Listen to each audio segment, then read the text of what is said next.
Hi guys! Welcome back to my channel. Today, mayroon po tayong client na 2025 Ford Ranger XL Plus. Ito pong Ford Ranger po nila, naka-steel rims na size 16.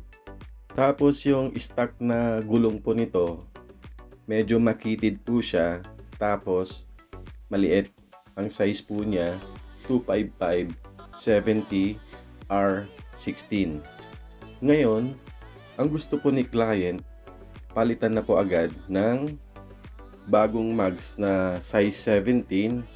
Tapos, ang gusto niyang gulong, yung medyo mas malaki po yung diameter compare dun sa stock na gulong. So, tara! Samahan niyo po ulit ako.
So, ang gusto po ni client, size 17.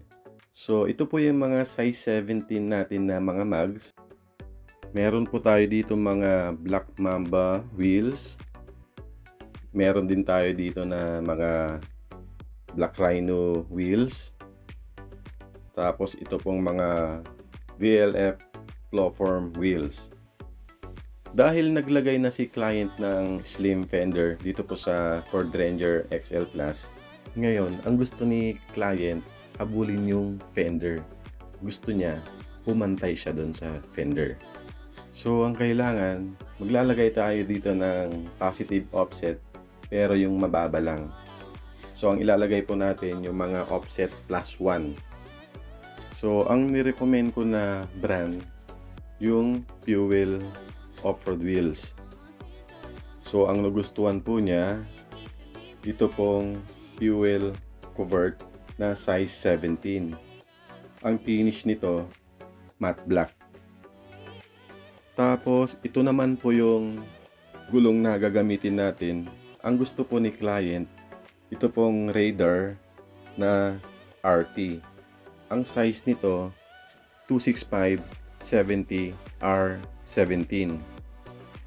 So, ang price po nito, nasa 10,000 po ang isa, pero may discount pa po yan. So, ito po yung gulong na gagamitin po natin. Ngayon, i-check po natin itong specs na napili ni client. Fuel Covert na size 17, ang lapad po niya 9. Ang offset nito +1. So, mahahabol po natin yung slim fender na nilagay ni client sa Ranger XL Plus po niya. Ang price po nito, nasa 63,000 po yung apat. Pero may discount pa po yan. Mag-message lang po kayo sa aming Facebook page, RNH Tire Supply. Pwede rin po sa aking Viber at sa WhatsApp. So, ito na po yung Fuel Covert na size 17.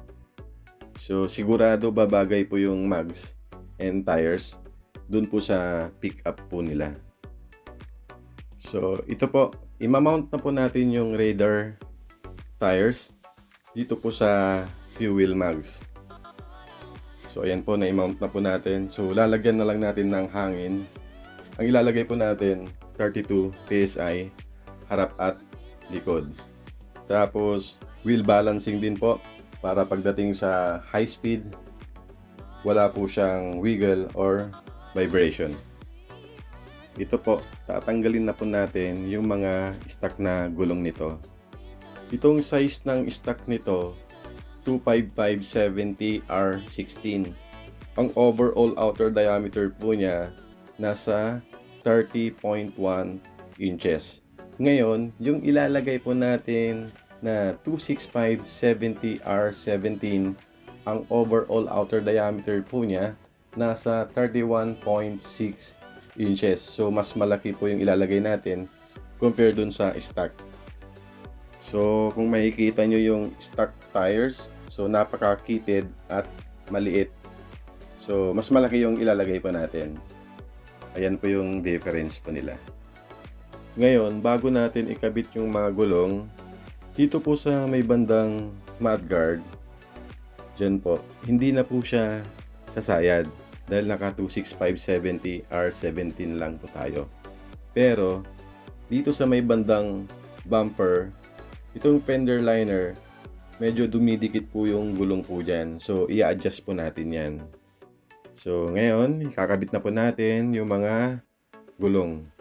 Yung ganitong specs na kinakabit po natin dito sa Ranger XL Plus, pwede rin po siya sa mga next-gen Ford Ranger Wildtrak, Ranger Sport, at sa mga next-gen Ford Everest. Actually po, dito po sa Ford Ranger XL Plus, pwede rin tayong maglagay dito ng 285/70 R17. Kagaya ng mga nasa video ko na yung mga Ford Ranger Wildtrak, nilagyan po namin ng size 17-inch na mags.